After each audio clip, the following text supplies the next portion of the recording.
កម្ពុជារបស់យើងហ្នឹងគឺពលានអាកាសយានដ្ឋានអន្តរជាតិចូលរបស់ខ្មែរយើងក៏ design ដោយក្រុមហ៊ុន Foster Partner ដែរដែលជាក្រុមហ៊ុនល្បីលេខ1លើលោកនេះហើយម្យ៉ាងទៀតក្នុងដែរនេះគឺ iPhone មកថាក្រុមហ៊ុន Foster Partner គាត់បាន design រហូតដល់40ខាងនៅជុំវិញ20លោករួមថាគេឲ្យតម្លៃទៅលើស្ថាបត្យកម្មអស្ចារ្យនៅក្នុងឆ្នាំ2025ទៅលើចំណុចនេះខ្លះអាកាសយានដ្ឋានរបស់យើងសូមស្វាគមន៍មកកាន់បុព្វហមរដូវកាលទី2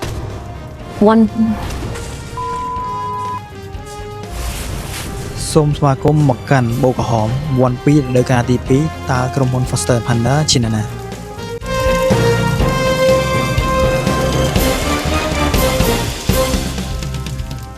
ក្រុមហ៊ុន Foster Partner គឺបានបង្កើតនៅឆ្នាំ1967គឺគាត់បានបង្កើតបានរយៈពេល58ឆ្នាំហើយគឺនៅទីក្រុង London ចក្រភពអង់គ្លេស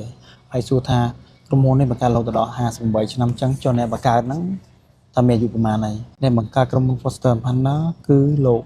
Norman Foster នៅថ្ងៃទី1មិថុនាឆ្នាំ1945ក៏មកដល់បច្ចុប្បន្នគឺឆ្នាំ2025គាត់មានអាយុរហូតដល់90ឆ្នាំរួចហើយហើយមានជំនាញជាស្ថាបនិកក្នុងការបង្កើតក្រុមហ៊ុន Foster Partner កត្តាអ្វីដែលគិតថាក្រុមហ៊ុន Foster Partner គឺជាក្រុមហ៊ុនធំនៅលើពិភពលោកមានកត្តាជាច្រើនក្រុមហ៊ុន Foster Partner គឺជាក្រុមហ៊ុនដែលបង្កើតមកដល់បច្ចុប្បន្នគាត់មានរយៈពេលរហូតដល់58ឆ្នាំ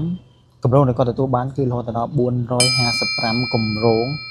តាមអាប់ដេតម្សិលមួយថ្ងៃទេមកគម្រោងទៀតគឺថែម455កមុន454គម្រោងឯងបុគ្គលិករបស់គាត់មានរហូតដល់1049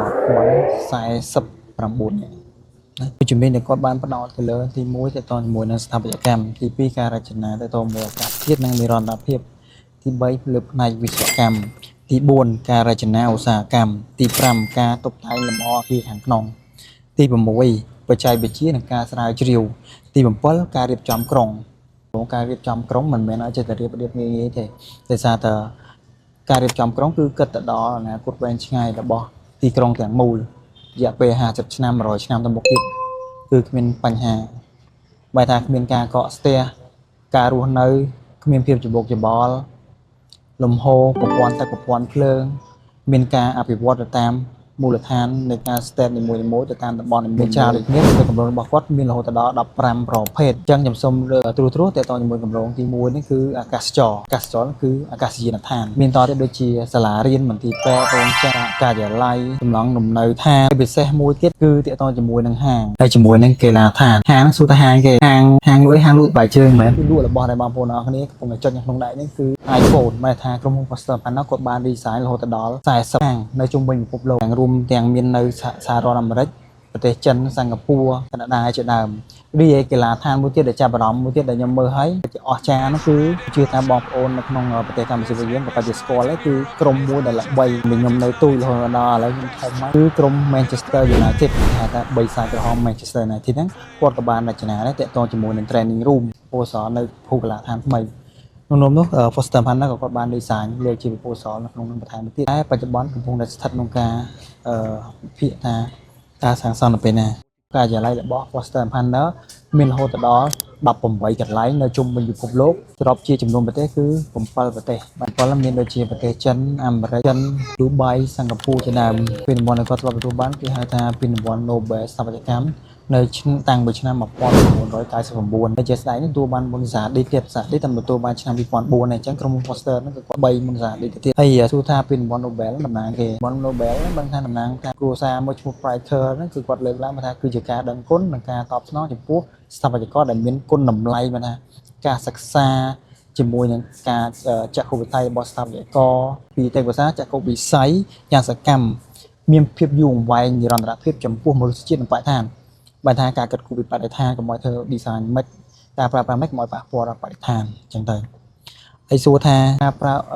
កុំឲ្យប៉ះពាល់ដល់បរិស្ថានឬក៏មនុស្សជាតិហ្នឹងទៅលើអីខ្លះទី1ការប្រើប្រាស់នៅធនធានធម្មជាតិបានថាតកតងជាមួយនឹងពន្លឺព្រះអាទិត្យក៏ស្ថាបត្យករគាត់អាចខ្ចីប្រើបានដែរបើថាគឺ design រចនាដាក់មានជាកញ្ចក់ឬក៏ជា skyline ដើម្បី save នៅប្រព័ន្ធភ្លើងនៅក្នុងអគារហើយម្យ៉ាងទៀតក៏យើងតាក់ទាញនៅពន្លឺចូលទៅក្នុងអគារព្រោះដោយសារមនុស្សរបស់យើងបើសិនជានៅក្នុងអគារល្ងិតសំបីតែផ្នែករបស់យើងបើសិនជានៅក្នុងអគារអត់មានពន្លឺព្រះអាទិត្យចូលទេយូរទៅប្រហែលជាខូចផ្នែកទៀតអញ្ចឹងក៏គាត់បានរចនាមនុស្សជាតិមកថាជួយថែរក្សានៅសុខភាពរបស់មនុស្សម្នាក់ជួយសន្សំសំចៃលុយកាក់របស់អ្នករស់នៅឬក៏ម្ចាស់ផ្ទះឧទាហរណ៍ដូច skyline អញ្ចឹងគាត់ design មិនត្រឹមតែយកជាពន្លឺនៅខាងលើទេប៉ុន្តែគាត់អាចធ្វើជាប្រព័ន្ធសុវត្ថិភាពនៅពេលដែលមានអគ្គិភ័យឆាបឆេះផ្សាយនឹងហោះឡើងនៅខាងលើ skyline នឹងបើកអញ្ចឹងបើថា design ស្អាតហើយសំចៃហើយអាចជួយមនុស្សបានទៀតហ្នឹងហើយបានជាទទួលបានពានរង្វាន់ហ្នឹងហើយទី2ការរចនាអគារហ្នឹងបានថាជាលក្ខណៈថាមិនមែនតែគ្រាន់តែជាការស្អាតបានទេប្រទេសកម្ពុជារបស់យើងស្គាល់ថាអីគេ go what គ្រាន់តែគេកន្លែងមកគឺជារបស់ខ្មែរទាំងនោះបើថាការរចនារបស់ស្ថាបត្យកម្មគឺពិតជាសំខាន់ទី3ប្រភេទការប្រើប្រាស់នៅ material មិនថាគាត់បានសិក្សាប្រភេទការប្រើប្រាស់ដើម្បីទី1ប្រើប្រាស់បានយូរសំចៃថវិកាឧទាហរណ៍ថាប្រើប្រាស់បានយូរហើយហើយពីគុណតម្លៃនៃការរស់នៅរបស់បុគ្គលម្នាក់ៗទៀតឧទាហរណ៍ថា material ហ្នឹងបើសិនជាដាក់នៅក្បែរចក្រានគឺត្រូវមិនងាយឆាប់ឆេះបើថាមិនងាយឆេះទេបើថាការពារភ្លើងបើដាក់នៅក្នុងបន្ទប់ទឹកឬក៏អីមានការពារសំណើមទៀតខ្ញុំថាគឺជាការគិតគូររបស់ស្ថាបត្យករទាំងអស់នៅក្នុងគម្រោងនីមួយៗងាកមកវិញចំណុចសំខាន់តាសួរថាតើក្រុមហ៊ុន Foster Panna គាត់ធ្លាប់ design នៅប្រភេទអគារអាកាសយានដ្ឋានចំនួនប្រមាណលើពិភពលោកនៅប្រទេសណាខ្លះចំពោះពលានដែល Foster Panna គាត់បានរចនាឡើងគឺមានរហូតដល់មាន13អាកាសយានដ្ឋាននៅជុំវិញពិភពលោកគឺមាន11ប្រទេសហើយសួរថាប្រទេសនៅមានប្រទេសណាខ្លះហើយប្រទេសមិនមែនប្រទេសធម្មតាសុទ្ធតែជាប្រទេសអ្នកមានឬក៏ប្រទេសមហាអំណាចដូចជាសហរដ្ឋអាមេរិកប្រទេសចិនប្រទេសសិង្ហបុរីប្រទេសអារ៉ាប់និងប្រទេសអង់គ្លេសបារាំងជាដើមមួយទៀតដែលរឿងដែលជាមោទនភាពរបស់ប្រជាជនកម្ពុជារបស់យើងនោះគឺពលានអាកាសយានដ្ឋានអន្តរជាតិចូលរបស់ខ្មែរយើងក៏ design ដោយក្រុមហ៊ុន Foster Panna ដែរដែលជាក្រុមហ៊ុនល្បីលេខ1លើលោកហើយម្យ៉ាងទៀតការរចនារបស់ក្រុមហ៊ុន Foster Panna ក៏បានជាប់ជាលើវិនិយោគទៀតបែរថាទូទួល CNN ជាស្ថាបត្យកម្មទំនើបមួយនៅក្នុងចំណោមស្ថាបត្យកម្មទាំង11នៅលើពិភពលោកក្នុងឆ្នាំ2025ព្រោះថាគេឲ្យតម្លៃទៅលើស្ថាបត្យកម្មអស្ចារ្យនៅក្នុងឆ្នាំ2025ទៅលើចំណុចខ្លះអាកាសយានដ្ឋានរបស់យើង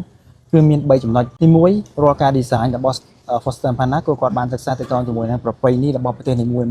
បានថាគាត់បានសិក្សាទាក់ទងជាមួយនឹងប្រពៃណីរបស់ខ្មែរគឺបានថាចិញ្ចឹមជីវិតដោយការរកត្រីនេសាទអញ្ចឹងគាត់ក៏បាន inspire ចេញមកពីទូចាប់ត្រីទី2ដំបូល head house ឬក៏ស្ថានីយ៍អ្នកដំណើរហ្នឹងគាត់មាន design លក្ខណៈជា log ដែលយើងអាចមើលឃើញមាន log មកថាគាត់ design ទាក់ទងជាមួយនឹងគេហៅថាប្រព័ន្ធវិស្វកម្មថារបត់នៃខ្យល់បើថានៅពេលខ្យល់បក់មកមិនបើសិនជាយើង design ដាក់ត្រង់ខ្យល់បក់មកនឹងមានបន្ទុកប៉ះជាមួយនឹងអាគារអញ្ចឹងគឺអាគារហ្នឹងទ្រទ្រង់នឹងបន្ទុកអញ្ចឹង structure នឹងទ្រទ្រង់ខ្លាំងអញ្ចឹងតែគាត់ design លក្ខណៈជាកោអញ្ចឹងទៅបានថាខ្យល់អាចរបត់ទៅតាមនៃដបូលរបស់យើងគឺកាត់បន្ថយបន្ទុកទៅលើអាគារទី3ន័យថាការរចនាសសរឬក៏ពីដានហ្នឹងគឺទៅតាម structure របស់ធម្មជាតិបានថាគឺជាដើមឈើបើថាយើងមើលឡើងលើទៅវាស្រួយឡើងទៅលើហើយញែកវាបានដូចជាធម្មជាតិដែលមនុស្សទូទៅនៅពេលទៅចូលទៅមានអារម្មណ៍ស្រស់ស្រាយវាបានដូចជាយើងនៅក្នុងព្រៃត្រជាក់មួយអញ្ចឹងបើថាយើងមិនមែននៅក្នុងអាគារបើថាយើងនៅក្នុងបរិស្ថានមួយដ៏ធំទូលាយចង់ដឹងអីទៀតពីស្ថាបត្យកម្មសូមខមមិននៅខាងក្រោមសូមអរគុណបូកហមបាយបាយ See you tomorrow